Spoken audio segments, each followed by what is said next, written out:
اب میں آپ سے پوچھتا ہوں کہ اس برطانیہ میں نعت خوانی ہمارا ایمان ہے، نعت خوانی ہمارا عقیدہ ہے، نعت خوانی ہماری عقیدت ہے، نعت خوانی جوہر ایمان ہے، لیکن میں نے فتاوی رضیہ کو حضرت بار بار پڑھا کہ کہیں یہ بھی ہو کہ نعت خوانی کے پروموٹرز قائم کرو، آرٹسٹ پروموٹر ایجنسی قائم کرو۔ تو اب جب علماء کا یہ کام ہو کہ دین کی پرائرٹیز کو چھوڑ کر، اعلی حضرت کی طے کردہ پرائرٹیز کو چھوڑ کر آرٹسٹ پروموٹ کریں تو پھر یہی چیز پروموٹ ہوگی نا۔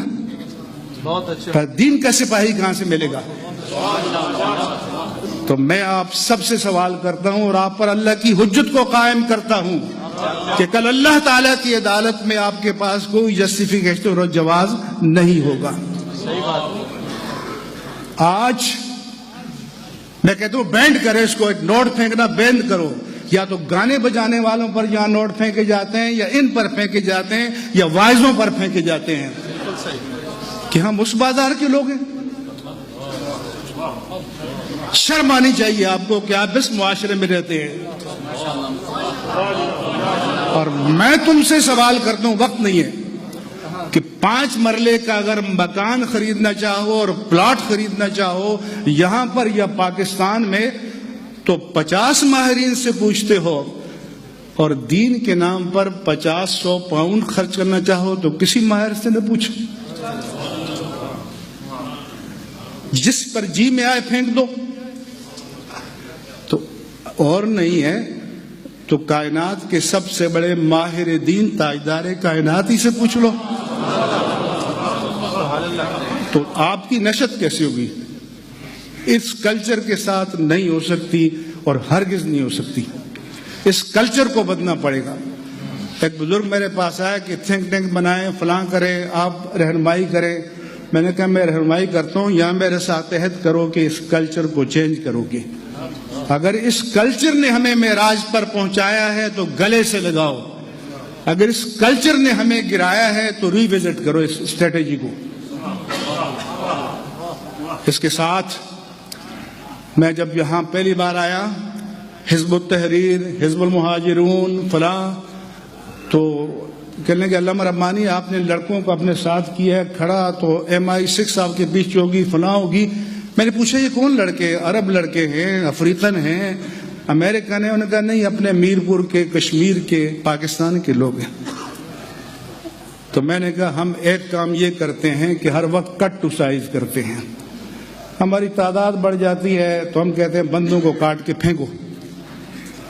وہ ٹیلنٹ ہنٹ کرتے ہیں، وہ کھلے سمندر میں جال پھینکتے ہیں، اور آپ اپنے وجود کے اعضاء کو کاٹتے رہتے ہیں۔ میں نے کہا کہ اس کے ذمہ دار ہم ہیں۔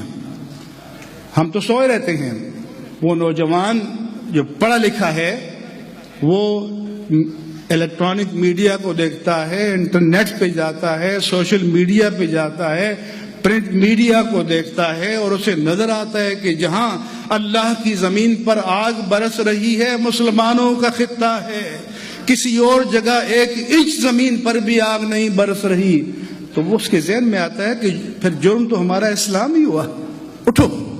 تو پھر کوئی اور اس کو مائنڈ سیٹ تیار کرتا ہے۔ اگر ہم نے ان کے اندر جو اشتعال، جو ریئیکشن، جو جذبات، جو کرنٹ پیدا ہوتا ہے، اگر اس کو کنسٹرکٹیو وے میں لگانے کے لیے ہم نے کام کیا ہوتا تو ہمارے سپاہی ہوتے۔ آج ہماری گردن کاٹنے والوں کے ساتھ ہیں۔ اس لیے جب امام الحج نے خطبہ دیا اور مجھے میڈیا نے کہا کہ اس پر کمنٹس دیں، انہوں نے پہلی بار داعش کا، خوارج کا، فلاں کا ذکر کیا کہ یہ اسلام نہیں ہے، اسلام کے مخالف ہے، یہ فلاں ہے۔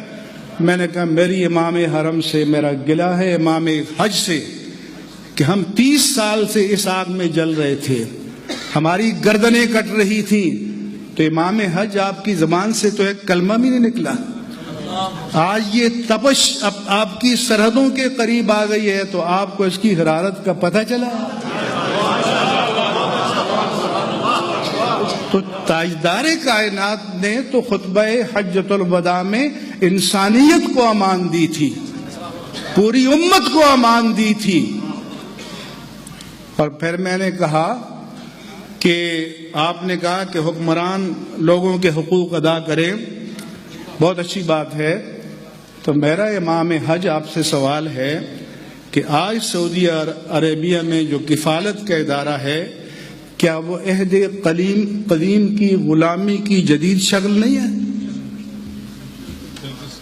تو کیا آپ کو انسانیت کے حقوق کے لیے آواز بلند نہیں کرنی چاہیے؟ تو اس لیے ضرورت اس امر کی ہے میرے عزیزوں کہ نوجوانوں کے لیے شارٹ کورسز، ٹریننگ پروگرام آپ اس کے لیے وضع کریں. علماء کو تربیت کی ضرورت ہے. علماء سے میرا سوال ہے کہ آپ جس گاؤں سے آئے ہیں، اللہ نے آپ کو جہاں پہنچایا ہے اس گاؤں کے لوگ یہاں پہنچے ہوئے. تو یہ مقام کس نے دیا ہے؟ دین نے دیا ہے. کیا ہم دین سے وفا کر رہے ہیں؟ کیا دین کو ہم لوٹا رہے ہیں؟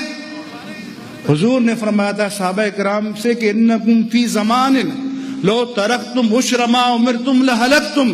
میرے صحابہ تم ایسے دور میں ہو کہ میں نے جو نظام زندگی تمہیں دیا ہے اگر اس کا 10% بھی چھوڑ دو تو ہلاک ہو جاؤ گے. پھر بعد میں ایک ایسا زمانہ آئے گا کوئی 10% پر بھی عمل کرے گا تو نجات پالے گا. لیکن اپنے آپ سے سوال کرو، حاسبوا قبل ان تحاسبوا بل الانسان علی نفسہ بصیرہ ولو القی معاذیرہ. کہ آج ہم 10% لوٹا رہے ہیں. دنیا کی کوئی یونیورسٹی 10% پر پاس نہیں کرتی، مگر میرے آقا نے آپ کو 10% پر پاس کر دیا کہ آپ پاس ہیں. اس لیے میں کہتا ہوں کہ صحابہ کرام نے دین کو دیا تھا اور پھر پایا. ہمیں دین نے دیا ہے تو اس کا کچھ تو لوٹا دو. اس لیے میں علماء سے کہتا ہوں کہ آپ بھی، علماء کو بھی ٹریننگ سیشن کی ضرورت ہے. حضرت آپ اگر اس کو مینج کریں، اور بہت زیادہ ضرورت ہے. اور میں یہ بھی کہنا چاہتا ہوں کہ جو مساجد کی انتظامیہ ہے یہ بھی ایک فیوڈلزم ہے. مساجد بلڈنگ سے بڑی نہیں ہوتی، مساجد بلڈنگ سے بڑی نہیں ہوتی، مساجد ڈلیوری سے بڑی ہوتی ہیں.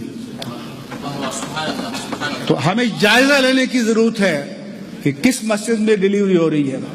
اس لیے مساجد کی انتظامیہ کے لوگوں کے لیے بھی ٹریننگ سیشن کی ضرورت ہے. ان سے بھی پوچھا جائے گا، ان کو اللہ کی بارگاہ میں جواب دہ ہونا پڑے گا کہ تم نے عالم کفر میں دین کے نام پر لوگوں کے وسائل لیے، تم نے دین کو کیا لٹایا. تو عزیزان گرامی، ہمیں اپنا جائزہ لینے کی ضرورت ہے.